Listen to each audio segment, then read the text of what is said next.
Kumusta kayo mga padreng at welcome back na naman sa ating channel at may dinala rito na Skygo. Ang issue ng motor ni boss, tunog katok. Nagpa-adjust na ng barbula pero ganun pa rin yung ingay.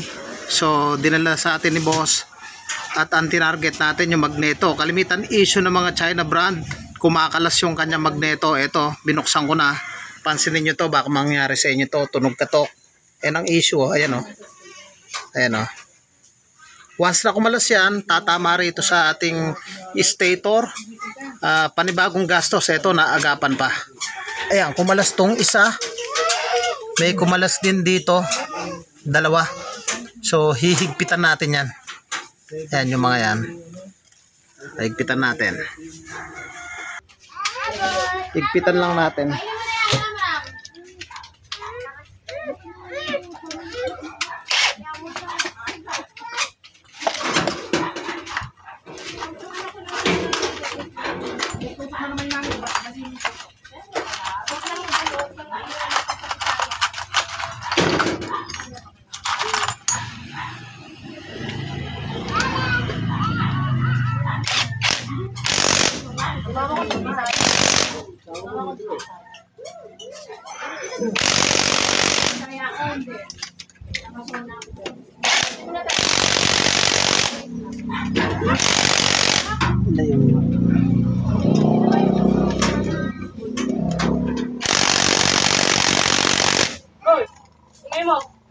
Tatlo yung kumalas sa kanyang Allen bolt. So cause niyan kung bakit nagtutunog katok. So babalik na natin yan. Tapos pakinggan natin.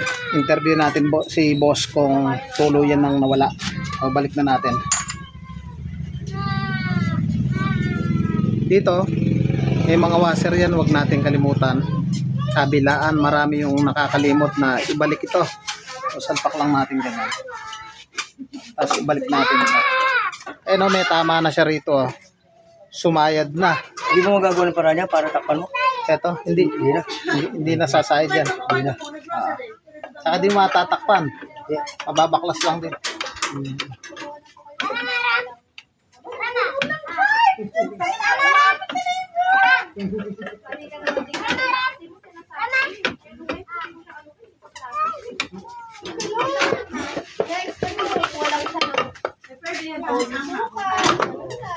Alam mo ba kasi ako ganun siya? Makunin mo lahat ang kailangan mo. Toyo, suka lang ako eh. Lahat ang kailangan. Bata, gatas ng maganda. Gatas ka. Kapilong asawa niya. Kapilong nakadismil. Mas malala pa yan. Pero yun naman na, sinibadget ako. Kaya magyayaya ako sa kanya. Pero kaya din siyang kira. Sala ako sa pagkakarinis ko. Dahil pinakakapasama sa ako. Ito, kailangan mo to. Ayaw mo pa kumakuha na ako.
Tadyak mo ma. Tadyak. Sa kamay lang, sa kamay. Pitik. Sa kamay lang. Okay.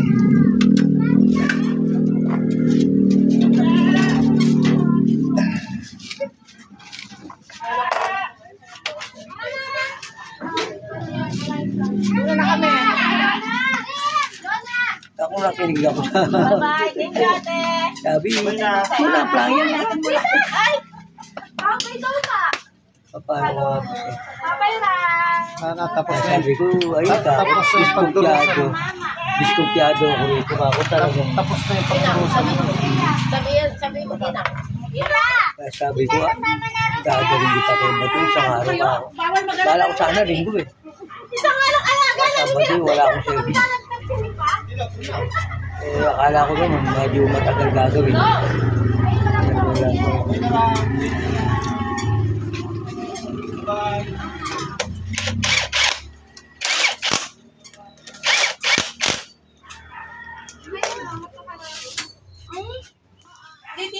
So yung mga padreng, ang issue ng motor ni boss, kumakalampag, tunog katok. So bagong tune up, may ingay pa rin. So yan ang ginawa nating paraan. Doon sa kanyang magneto, kumalas yung 3 tornilyo. Paki-start mo, ma. Tingnan mo, wala nang ingay yan. O, nakakambyo. Sige, wala na yan.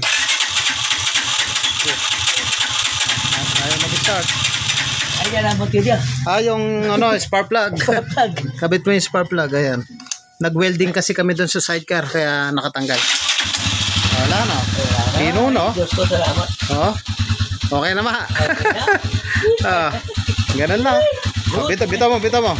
Ayun, napaka-pino. Kanina, tunog kalampag. Hindi ko na nabidyoan dahil marami naman tayong content na ganon. Meron tayong 3 content doon sa mga videos natin na ganon. So, mga padreng, kung nagustuhan mo yung ganitong tutorial at bago ka pa lang sa akin channel, huwag niyo pong kalimutan na paki-like, paki-subscribe at paki-hit na rin po yung notification bell para updated po kayo sa mga videos na kagaya nito. Thank you po sa inyo. God bless at mabuhay po kayo.